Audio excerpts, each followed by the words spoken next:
सभी दोस्तों को वंदे मातरम, जय हिंद। आज हम लोग जो है दोस्त भूगोल के विषय में पढ़ेंगे और भूगोल जो है भूगोल का अर्थ और परिभाषा क्या है, भूगोल का सिलेबस क्या है। ठीक है, भूगोल का इतना जो है बृहद सिलेबस कैसे बन गया। ठीक है, तो आइए तो जानते हैं। तो भूगोल जो है, सभी दोस्तों को वंदे मातरम, जय हिंद। मैं संजय कुमार आर्य। आज हम लोग जो है भूगोल के विषय में पढ़ेंगे। ठीक है दोस्तों, तो इसके अंतर्गत हमें क्या क्या पढ़ना है, देखिए भूगोल क्या है और इसका अर्थ और परिभाषा। दूसरा नंबर पढ़ना है भूगोल का सिलेबस क्या है। तीसरा नंबर पढ़ना है भूगोल का प्रारंभिक सिलेबस क्या है। चौथा नंबर पढ़ना है भूगोल का आज का सिलेबस क्या है। और उसके बाद पढ़ना है भूगोल का दृष्टिकोण क्या है। ठीक है, तो आइए हम लोग जानते हैं इसके विषय में। ठीक है, तो भूगोल भूगोल शब्द जो है दोस्तों दो शब्दों के योग से मिलकर बना है। नंबर एक भू और दूसरा नंबर गोल। तो भू का मतलब क्या होता है, पृथ्वी। और गोल का मतलब क्या होता है, गोलाकार। अर्थात पृथ्वी कैसी है तो गोलाकार है। अर्थ हुआ इसका, ये दोनों शब्दों को मिलाने से पृथ्वी गोल है और इस गोलाकार पृथ्वी के विषय में जानना, समझना और अध्ययन करना ही क्या है, भूगोल है। ठीक है, अब जो है भूगोल का जो अंग्रेजी शब्द होता है वो क्या होता है, ज्योग्राफी। ज्योग्राफी जो है कितने शब्दों से मिलकर बना है, तो दो शब्दों से मिलकर बना है। नंबर एक ज्योग्राफी और दूसरा नंबर ग्राफी। ये जियो का ज्योग्राफी जो दो शब्दों से मिलकर बना है। नंबर एक जियो, दूसरा नंबर ग्राफी। जियो का मतलब होता है पृथ्वी, अर्थ, और ग्राफिक मतलब होता है वर्णन करना। अगर दोनों शब्दों को मिला दिया जाए तो इससे जो अर्थ निकलता है, पृथ्वी का वर्णन करना ही भूगोल है। ठीक है दोस्तों, तो आप अर्थ समझ गए और परिभाषा के विषय में जानिए। ठीक है, परिभाषा के विषय में तो परिभाषा जो भी लोग दिया, जो भी वैज्ञानिक दिया, तो सबसे पहले जो है इसका जो परिभाषा दिया कि मनुष्य पृथ्वी के जिस हिस्से पर रहता है उनके साथ पर्यावरण का आंतरिक संबंधों का अध्ययन करना ही भूगोल है। फिर से सुन लीजिए, पृथ्वी पृथ्वी के जिन हिस्सों पर मानव रहता है उनके साथ पर्यावरण का आंतरिक संबंधों का अध्ययन करना ही क्या कहलाता है, भूगोल। यानी मानव और यहाँ पर जो है पर्यावरण, इन दोनों के बीच आंतरिक संबंधों, ठीक है, आंतरिक संबंधों का अध्ययन ही क्या कहलाया दोस्तों, भूगोल कहलाया। यही था प्रारंभिक सिलेबस, यही था प्राइमरी सिलेबस किसका, भूगोल का। लेकिन दोस्तों जैसे जैसे समय बीतता गया, समय बीतता गया, तो भूगोल का जो है सिलेबस जो है एक्सपेंशन होने लगा। कैसे, देखिए दोस्तों, हम जिस पृथ्वी पर रहते हैं वहाँ पर पर्वत, पठार, मैदान, मरुस्थल, सागर और नदी, तालाब, ये सब भी पाए जाते हैं। तो इसका मतलब ये हुआ कि भूगोल विषय पढ़ रहे हैं तो हमको जो है नदी के विषय में भी जानना है, तालाब के विषय में भी जानना है, पोखर के विषय में भी जानना है, और जो है मरुस्थल के विषय में भी जानना है। ठीक है, दूसरी बात दोस्तों, जब हम इस दुनिया में रहते हैं तो दिन रात का करता धरता कौन है, सूर्यदेव है, तो सूर्य के विषय में भी जानना है। रात में जब होता है दोस्तों, तो रात में हम जो है चंद्रमा को देखते हैं। ठीक है, एक बड़ा सा क्या होता है, आकाशीय पिंड होता है, और इसे जो है उपग्रह का दर्जा प्राप्त है। और ये किसका उपग्रह है, पृथ्वी का उपग्रह है, ऐसा आप लोग सभी लोग जानते हैं। ठीक है, तो यहाँ पर जो है चंद्रमा का क्या प्रभाव पड़ता है धरती पर, अर्थात उसके कारण से पृथ्वी पर जो है सूर्यग्रहण का प्रभाव पड़ता है, और पृथ्वी के कारण से चंद्रमा पर चंद्रग्रहण का प्रभाव पड़ता है, ये आप जानते हैं। तो अब जो है आकाशीय पिंडों का प्रभाव मानव पर क्या पड़ता है, और मानव और पर्यावरण पर क्या पड़ता है। पर्यावरण का मतलब ये होता है दोस्तों कि जिस परिवेश में हम लोग रहते हैं, यानी कि वहाँ पर जैव भी रहता है और अजैव भी रहता है। जैव का मतलब होता है जो श्वास लेता है, अजैव का मतलब जो श्वास नहीं लेता है। ठीक है, इस तरह से जो है आज के अगर सिलेबस के विषय में बात देखें तो आज का सिलेबस में क्या हो गया, आज का सिलेबस में मानव को भी पढ़ना है, पर्यावरण को भी पढ़ना है, ठीक है, पर्वत को भी पढ़ना है, पर्वत, पठार, मैदान, मरुस्थल, नदी, तालाब, समुद्र और आकाशीय पिंडों को भी पढ़ना है। ये हो गया आपका आज का सिलेबस। लेकिन प्राथमिक सिलेबस जो है मात्र पर्यावरण और मानव के आंतरिक संबंधों के अध्ययन पर ही आधारित था। ठीक है दोस्तों, तो ये हो गया आपका जो है सिलेबस और प्राथमिक सिलेबस, आज का सिलेबस। ठीक है, अब चलते हैं दोस्तों कि जैसे जैसे मानव का जो है बुद्धि प्रबल हुआ तो वो क्या सोचने लगा। तो इसके आधार पर जो दोस्तों यहाँ पर जो है तीन दृष्टिकोण, भूगोल का जब विकास हो रहा, भूगोल का सब्जेक्ट का जब विकास हो रहा था उस समय तीन दृष्टिकोण था। पहली बात जो है, तीन दृष्टिकोण था भूगोल के विकास के संदर्भ में। नंबर एक दृष्टिकोण था निश्चयवादी, दूसरा दृष्टिकोण था संभववादी, तीसरा दृष्टिकोण था नवनिश्चयवादी, जो यही दोनों से मिलकर बना था।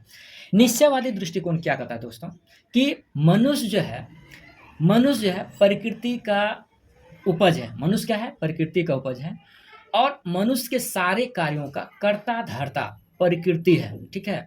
सारे कार्य जो है मनुष्य प्रकृति के निर्देश पर ही करता है, प्रकृति के निर्देश पर ही वो क्या करता है, सारे कार्य करता है। अगर कहीं पर बारिश हो रहा है, इसका मतलब प्रकृति का संकेत के द्वारा मानव समझेगा कि बाहर नहीं जाना है। आंधी हो रहा है तो मानव समझेगा कि बाहर नहीं जाना है, क्योंकि प्रकृति मुझे रोक रहा है, प्रकृति मुझे रोक रहा है कि बाहर जाने से क्या हो जाएगी, खतरा हो जाएगी, ठीक है। उसके बाद से जो है, और इसका जो निश्चयवादी विचारधारा का जो समर्थक था, कौन था, कुमारी सैंपल। और ये जो अमेरिका के वैज्ञानिक थे, इन्होंने खुद बोले थे कि मानव जो है प्रकृति का क्या है, उपज है, अर्थात प्रकृति का संतान क्या है, प्रकृति का संतान मानव है, ठीक है दोस्तों। तो आइए थोड़ा सा जो है इसके विषय में अध्ययन कर लें। प्रकृति मनुष्य का सारे कार्य का निर्धारक है, उसी के अनुसार वह कार्य करेगा। मनुष्य का स्वतंत्रता पूर्वक कार्य करने की आज़ादी बहुत कम है, इसलिए कुमारी सैंपल ने कहे कि मनुष्य प्रकृति का उपज है। इस विचारधारा का समर्थक रिटर रेडजल सैंपल था। अर्थात निश्चयवादी विचारधारा मानता है, निश्चयवादी विचारधारा में मनुष्य को प्रकृति के तुलना में कम महत्वपूर्ण माना गया, ठीक है दोस्तों। आइए अब संभववादी के विषय में। तो संभववादी के विषय में पहले सुन लीजिए। संभववादी ये मानता है कि प्रकृति, संभववादी विचारधारा में दोस्तों प्रकृति के तुलना में मनुष्य को सर्वाधिक महत्वपूर्ण स्थान दिया गया है, और वो ये मानता है कि मनुष्य जो है प्रकृति में परिवर्तन लाने में सक्षम है। प्रकृति जो है मनुष्य के लिए अनेकों विकल्प दिया है, वो जिस विकल्प को चुनना चाहे वो चुन सकता है, प्रकृति उसमें अवरोध पैदा तनिक भी नहीं कर सकता है, ठीक है। और जो है न ही प्रकृति उसका विरोध करेगा, न ही प्रकृति सपोर्ट करेगा, क्योंकि प्रकृति क्या है, अमुख है, बोलने वाला तो है नहीं। तो आइए थोड़ा सा इसके विषय में भी जानें। संभववाद, मनुष्य प्रकृति या अपने परिवेश में परिवर्तन लाने में सक्षम है, समर्थ है। मनुष्य के पास प्रकृति ने अनेकों विकल्प दिए हैं, उनमें से सबसे बढ़िया विकल्प चुन सकता है। मनुष्य अपनी इच्छा से जैसा चाहे प्रकृति के साथ वैसा व्यवहार कर सकता है, अर्थात प्रकृति मनुष्य का गुलाम है। इस विचारधारा का समर्थक वाइडल डी ब्लांसॉ-फ्रेबो है। ये मानता है कि जितना चाहो प्रकृति का शोषण करो, ठीक है, जितना चाहो, हो सके तो आज का आज ही प्रकृति से अनाज खत्म कर दो, हो सके तो आज से प्रकृति में जितने सारे आवश्यक चीजें हैं उसका उपभोग कर लो, ठीक है। ये है संभववादी। संभववादी का एक विचारधारा और भी था कि प्रकृति जहाँ रोकता है उस बाधाओं का आप विवेक बुद्धि से क्या कर सकते हैं, हल कर सकते हैं। जैसे कि कहीं पर बारिश हो रही है, ठीक है, आपको बाहर जाना है तो आप छाता बना के चले जाएं, ताकि बारिश का प्रभाव नहीं पड़े। फिर दूसरा जो है बात ये हो रही है, कहीं पर जा रहे हैं, अगर आपके मार्ग में नदी आती है तो नौका बना के पार कर जाओ। तो ये कहता है संभववादी विचारधारा कि असंभव कार्य को संभव करो। प्रकृति अगर अवरोध उत्पन्न करती है तो उसी प्रकृति ने आपके पास दिमाग दिया है, और उसी प्रकृति ने आपके पास संसाधन भी दिया है। उन संसाधनों का दिमाग के प्रयोग से आवश्यक सामग्री बनाकर अपने अवरोध को पार कर सकते हो, ठीक है दोस्तों। ये हो गया संभववादी। अब नवनिश्चयवादी विचारधारा। नवनिश्चयवादी कहता है कि नवनिश्चयवादी विचारधारा कहता है कि प्रकृति का ही संतान क्या है, मनुष्य है। और भले ही संभववादी कितनों भी हम जो है प्रकृति का शोषण कर लें, लेकिन लगातार शोषण करने से प्रकृति में भी असंतुलन उत्पन्न हो जाता है। ऐसा जो है लगातार शोषण करते रहने से कोई भी राष्ट्र निरंतर विकास नहीं कर सकता है। इसीलिए निश्चयवादी और संभववादी के बीच में क्या होना चाहिए, सामंजस्य होना चाहिए, ठीक है। तो यहाँ पर जो है दोनों के बीच संतुलन स्थापित करने की आवश्यकता है। अर्थात आप जो है निष्क्रिय होकर प्रकृति के भरोसे नहीं बैठ सकते हैं। और दूसरा बात कि प्रकृति के भावनाओं को भी समझना है, प्रकृति का भी कदर करना है। प्रकृति से आप जो भी चीज़ें लेते हैं उसके बदले में प्रकृति को कुछ चीज़ें लौटाना है। मान के चलिए क्या कि प्रकृति से आपने 2 वृक्ष लिया पलंग टेबल बनाने के लिए, तो आपको 2 वृक्ष के बदले 2 पौधे लगा भी देना चाहिए, ताकि जो है प्रकृति में जो है संतुलन बना रहे। तो आइए नवनिश्चयवाद के विषय में थोड़ा सा पढ़ लेते हैं।